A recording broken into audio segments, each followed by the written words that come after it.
Something to you right now. Okay, here's a $10 bill. This is garbage. This is garbage. Your people in South Africa, you have your rand, right? That's going to zero. That's going to zero. This is going to zero too. Euros are going to zero. The yen's going to zero. The Chinese currency is going to zero. It's all going to zero against Bitcoin. Well, you know, my Bitcoin's up 9 million% since I first bought it, and it's probably going to go up another 40x. You don't need Bitcoin either. Yes, you do, because it's the most secure. It's the only secure database that's ever been invented. That's the technology. You fail to understand that it's a new technology that is as profound as the printing press or the electric light bulb. You're comparing it to things that you shouldn't be comparing it to.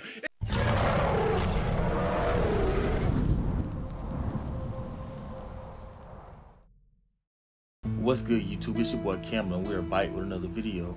Now, if this is your first time clicking on my channel, I just want to say welcome to the trenches. Do me a favor, hit that subscribe button as well as hitting that notification bell. That way you're notified anytime that I post some content. And while you're at it, please leave a like down below as well. It helps the algorithm, it helps my channel continue to grow and be pushed out in front of more and more people. And if this isn't your first time checking out my channel, I just want to say welcome back to the trenches. It's your boy Demetrius, reporting live, and I got some great content for y'all today. Now, before we dive too deep into this video, please do me a favor. Please follow my social media. Please follow me on my Instagram. Please follow me on my Twitter. And please follow me on my Snapchat. That way you can stay up to date and in the loop with everything I got going on outside of finance. It took Bitcoin 12 years to become $1 trillion network, and there's nothing else. Bitcoin is worthless artificial gold. I must say I bought some, and it's my best investment. So I'm not bullish on Bitcoin, and Bitcoin is the best money currently available. Because it's decentralized, it cannot be stopped. And the main motivation is for the price to go up. They don't use it, they don't transact in it, they just hodl it, and they're hoping to get rich. And what's your response to that? People not using Bitcoin and just hodling it and hoping to get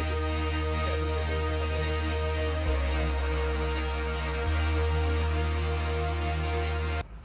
Over the last few years, I've researched what people have had to say about Bitcoin. Some didn't understand it.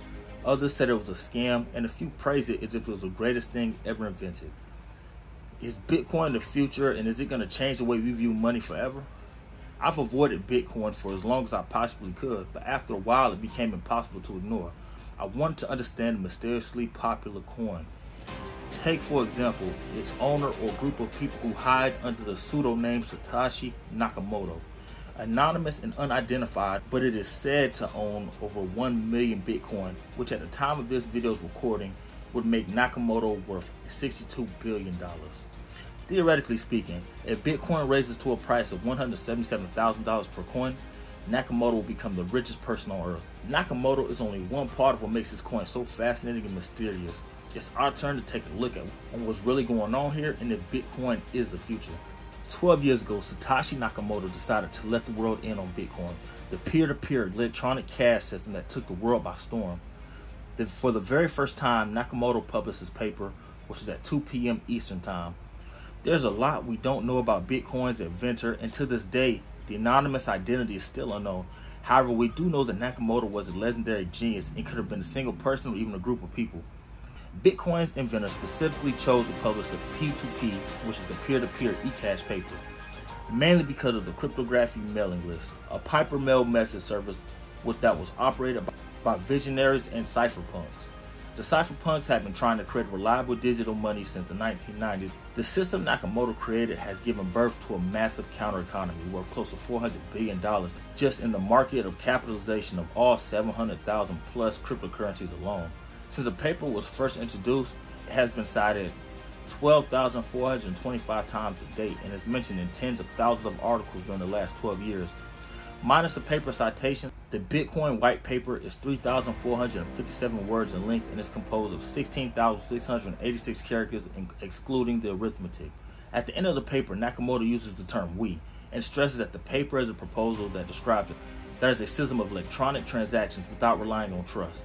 Nakamoto added, and I quote, "We started with the usual framework of coins made from digital signatures, which provides strong control of ownership, but is incomplete without any way to prevent double spending. To solve this, we propose a peer-to-peer network using proof of work to record a public history of transactions that quickly becomes computationally impractical for an attacker to change. if honest nodes control a majority of a CPU power. Nakamoto then called the network robust in its unstructured simplicity, of course, and at the time when Satoshi published the white paper, nobody knew what the anonymous author literally developed, the first working solution of Byzantine's general's problem. Bitcoin's creator knew that the infamous Byzantine's general's problem is something that plagued the computer scientists for decades and was officially solved. Nakamoto detailed this fact in some of his earliest messages to the community.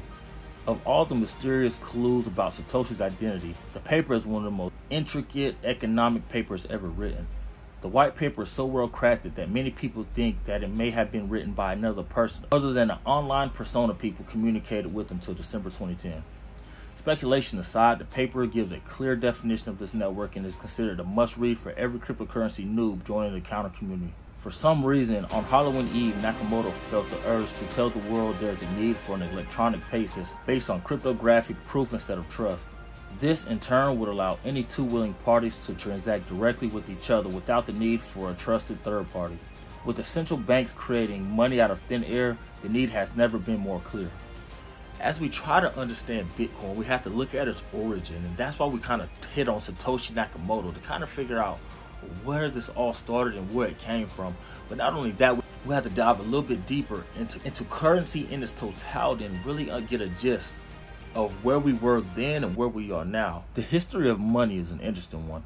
Money in and of itself might have an actual value. It can be a shell, it can be a metal coin, or it can be a piece of paper. Its value also depends on the importance that the people place on it, as a medium of exchange, a unit of measurement, and a storehouse for wealth. Money allows people to trade goods and services indirectly, and it helps communicate the price of goods. Money is valuable merely because everyone knows that it can be accepted as a form of payment. However, throughout history, both the uses and the form of money have evolved. While most of the time the terms money and currency are used interchangeably, there are several theories that suggest that these terms are not identical. According to some theories, money is inherently an intangible concept, while currency is a physical, tangible manifestation of an intangible concept of money. By extension, according to this theory, money cannot be touched or smelled. Currency is a coin. The basic form of money is numbers. Today, the basic form of currency is paper notes, coins, and plastic cards. Now, first we must actually dive into the transition from bartering to currency. Money in some way, shape, or form has been part of the human history for at least the last 3,000 years. Before that time, historians generally agree that the system of bartering was likely used. Bartering is a direct trade of goods and services. For example, a farmer may exchange a bushel of wheat or for a pair of shoes from a shoemaker. However, these arrangements take time. If you are exchanging an axe as part of an agreement in which the other party is supposedly supposed to kill a woolly mammoth, you have to find someone who thinks his axe is a fair trade for having to face down with a 12-foot tusk of mammoth. If this doesn't work, you would have to alter the deal until someone agrees to the terms. Slowly, a type of currency involving easily tracked items like animal skins, salt, and weapons developed over the centuries. These traded goods served as a medium of exchange. Even though the value of each of these items was still negotiable in many cases, this system of trading spread across the world and it still survives today in some parts of the globe. One of the greatest achievements of the introduction of money was increasing the speed at which businesses, whether it be mammoth slaying or monument building, can be done. Around 700 BC, the Chinese moved from coins to paper money. By the time Marco Polo, the Venetian merchant, an explorer and writer who traveled throughout Asia along the Silk Road between AD 1271 and AD 1295, visited China in approximately 1271, the Emperor of China had a good handle on the concept of both money and bartering in the various denominations. In fact, the place of this modern American bill say, "In God we trust." The Chinese inscription at the time warned those who are counterfeiting will be decapitated. The transition of bartering eventually went to using gold and silver and other items. Not too much longer after it, coins were being used to make purchases in exchange for goods or services. Then slowly and eventually, banks started to arise and we started using paper money. However, banks eventually started using paper banknotes for depositors and borrowers to carry around in place of metal coins. These notes could be taken to the bank at any time in exchange for the face value in metal, usually silver or gold coins. This paper money could be used to buy goods and services. In this way, it operated much like the currency does today in the modern world. However, it was issued by banks and private institutions, not the government, which is now responsible for issuing currency in most countries. The first paper currency issued by the European governments was actually issued by colonial governments in North America. Because the shipments between Europe and North America colonies took so long, colonists often ran out of cash as operations expanded. Instead of going back to a barter system, the colonial governments issued IOUs that traded as currency. The first instance was in Canada in 1685, so soldiers were issued playing cards denominated and signed by the governor to use as cash instead of coins for friends. The shift to paper money in Europe increased the amount of international trade that could occur. Banks and ruling classes started buying currencies from other nations in the first currency market. The stability of a particular monarchy or government affected the value of the country's currency and thus the ability for that country to take trade to an increasingly international market. As the 21st century rolled around, mobile payments has given the rise of two novel forms of currency: mobile payments and virtual currency. Mobile payments are money rendered for a product or service through a portable electronic device such as a cell phone, smartphone, or tablet device. Mobile payments technology can also be used to send money to friends or family members. Increasingly, services like Apple Pay and Google Pay are vying for retailers to accept their platforms to the point of sale payments. As we spoke of earlier, Satoshi Nakamoto created Bitcoin in 2009. And it quickly became a standard for virtual currencies. Virtual currencies have no physical coinage. The appeal of virtual currency is it offers a promise of lower transaction fees and traditional online payment mechanisms, and virtual currencies are operated by decentralized authority, unlike the government-issued currencies. Despite many advances, money still has a very real and permanent effect on how we do business and how we do transactions across the world. Despite being referred to as new by some people who don't understand it, Bitcoin has existed since 2009 and its technology has been built on roots going back even further. In fact, you may have invested $1,000 in Bitcoin the year it was first publicly available. You now will be richer to the tune of $36.7 million. 1998 to 2009 were considered the pre-Bitcoin years. Although Bitcoin was the first established cryptocurrency, there had since been previous attempts at creating online currencies, the ledgers secured by the encryption. Two examples of these were B-Money and BitGold, which were formulated but never fully developed. In 2008, the mysterious Mr. Nakamoto created a paper called Bitcoin. A peer-to-peer electronic cash system was posted to a mailing discussion. In 2008, the mysterious Mr. Nakamoto developed the paper.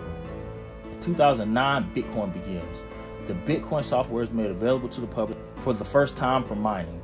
The process through which new Bitcoins are created and transactions are recorded and verified on the blockchain begins. In 2010, Bitcoin is valued for the very first time. As it had never been traded, only mined, it was impossible to assign a monetary value to the units of emerging cryptocurrency.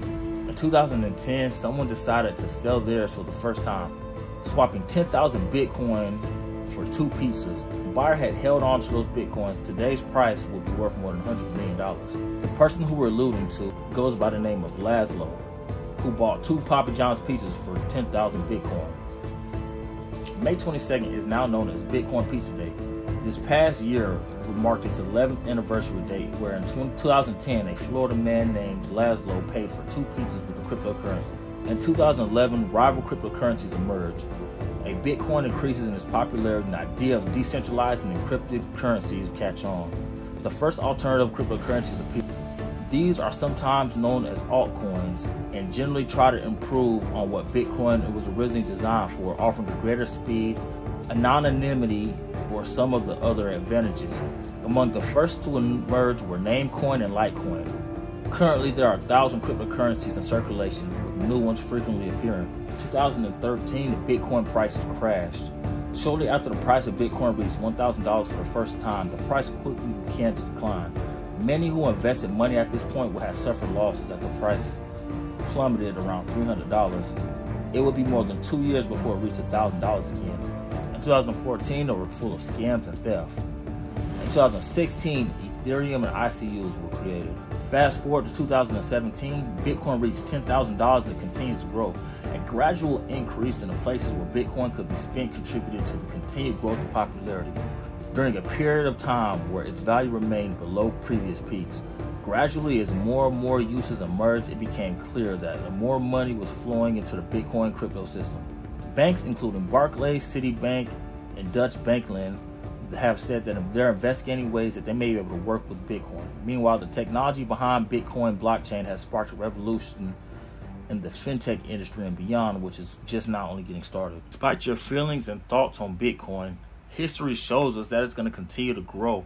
As before mentioned, not only the people who first invested and believed in Bitcoin are now starting to eat and benefit off of it, but it's also people who are buying Bitcoin today around a $30,000 and $40,000 mark who are still going to be able to eat in the future. Bitcoin is predicted to hit unprecedented numbers, and there's no way to predict how high it will truly go. We're going to finish up and really start to wonder why. Why does the government not only hate Bitcoin, but why do banks also hate Bitcoin as well? Cryptocurrency enthusiasts believe that banks are evil. In fact, probably the majority of people in the world consider banks a necessary evil. They are aware that banks earn from high interest rates and overcharge some services such as international transfer. But then there should be a solution, an alternative of sorts that is the best solution. What is the best solution right now? Cryptocurrencies. Once cryptos appeared on the world stage, banks were pretty wary of them. In fact, they are sometimes outright afraid of what might happen should cryptos become adopted on a massive scale. What's so different about cryptocurrencies, you may ask? How are they threatening the current financial order of the world? Banks are highly centralized. Essentially, they are the body that makes the decisions which can affect their users without the users having to agree on it. Our entire world works basically in a highly centralized fashion. Although democratic countries choose presidents and governments, these figures are the sole representation of a centralized system.